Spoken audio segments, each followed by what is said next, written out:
Seorang pemikir eksistensialis Prancis yang bernama Albert Camus punya pandangan menarik.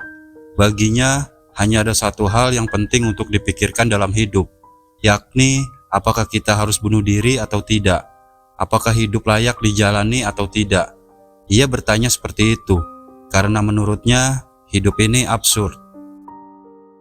Sejak kecil, kita belajar, kita bekerja, kita terus mengembangkan diri. Namun, akhirnya kita harus sakit, menua, dan kemudian meninggal. Bukankah ini absurd? Semua usaha kita lenyap. Ketika kita mati, semua perjuangan kita menjadi sia-sia. Ketika kita dijemput ajal, uang, kekuasaan, dan kecerdasan yang diperjuangkan selama bertahun-tahun lenyap dalam sekejap mata, seolah hidup ini pun menjadi percuma. Kita berusaha berbuat baik, namun orang jahat dan korup justru semakin kaya dan berkuasa. Kita berusaha bekerja dengan jujur, namun rezeki melimpah tak kunjung datang. Kita juga beragama dan berdoa, namun tak banyak perubahan yang datang. Justru di tengah krisis ekonomi dan pandemi, hidup malah semakin sulit.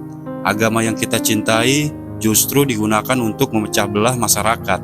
Hidup ini memang absurd, namun kita tak boleh patah semangat. Justru kita harus bergembira di dalam menjalani semuanya.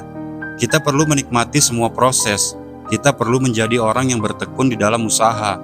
Hasil bukan di tangan kita. Walaupun sudah berusaha keras, tapi belum membuahkan hasil. Tetaplah tenang. Sedikit cerita yang mungkin dapat kita pahami lagi. Di suatu hari, tepatnya di Tibet, ada tradisi melukis pasir. Yang menjadi objek lukisan adalah mandala. Ia adalah simbol dari dunia dalam versinya yang paling ideal. Ia seimbang, detail dalam perancangan, dan sangat indah dipandang. Mandala dilukis dengan tujuan mensucikan dunia. Ia dianggap bisa menyembuhkan dunia dari penderitaan, yaitu penderitaan karena kebodohan manusia. Karena kebanyakan manusia itu rakus dan saling membenci satu sama lain. Mandala lebih dari sekedar lukisan biasa. Ia dibuat dengan pasir.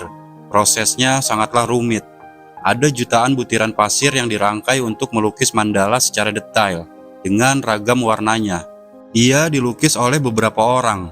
Minimal satu lukisan mandala memerlukan waktu 2 minggu untuk proses pembuatannya. Semakin besar ukuran lukisan pasir itu, semakin lama dan rumit pula prosesnya. Ada ratusan warna dan simbol kuno yang amat detail di dalamnya. Biasanya yang melukis adalah para biksu Buddhis Tibet. Mereka harus menunduk berjam-jam untuk mengerjakannya. Satu demi satu butiran pasir dirangkai secara detail. Bagi mereka, itu adalah praktik meditasi. Mereka mengarahkan kesadarannya pada satu proyek komunitas yang dikerjakan secara bersamaan. Setelah berminggu-minggu, bahkan berbulan-bulan bekerja, para biksu berdoa bersama.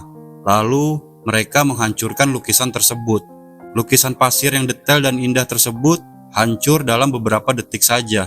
Tidak ada lagi yang tersisa. Dan biasanya pasir sisa lukisan itu dibagikan kepada orang-orang. Ada juga yang dibuang ke aliran air terdekat. Lukisan maha indah yang dibuat dengan usaha keras oleh banyak orang itu sengaja dihancurkan hanya dalam beberapa detik. Usaha keras berbulan-bulan lenyap seketika. Menurut kalian, bukankah ini absurd?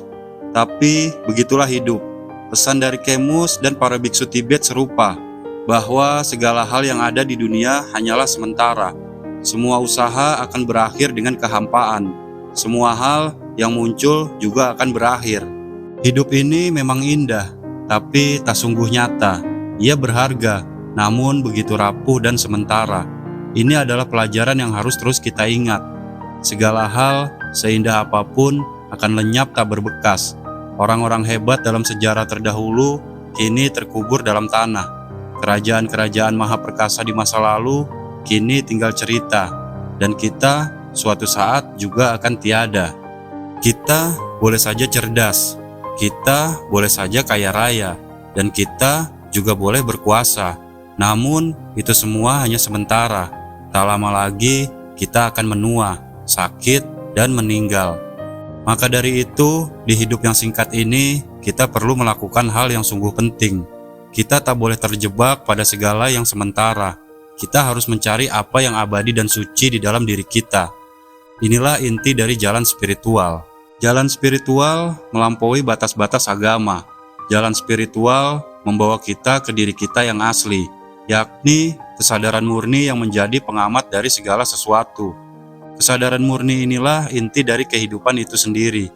Ia tak pernah lahir dan tak akan berakhir. Ia abadi. Ia adalah energi semesta itu sendiri, dan ia adalah Tuhan. Menyentuh kesadaran murni berarti melampaui hidup dan mati. Inilah inti dari pencerahan dan pembebasan dari penderitaan. Badan boleh hancur, kemampuan berpikir boleh menurun, kita boleh menua, sakit, dan meninggal. Namun, kita akan jauh dari penderitaan. Kita akan selalu memiliki kejernihan dan kedamaian yang dibutuhkan untuk menghadapi segala keadaan. Kuncinya adalah mengenali diri kita yang asli lewat jalan meditasi ataupun jalan-jalan spiritual lainnya. Untuk itu, maka jangan tunda lagi. Jika kalian suka dengan video ini, jangan ragu untuk subscribe, like, dan share. Terima kasih telah menonton video ini sampai selesai.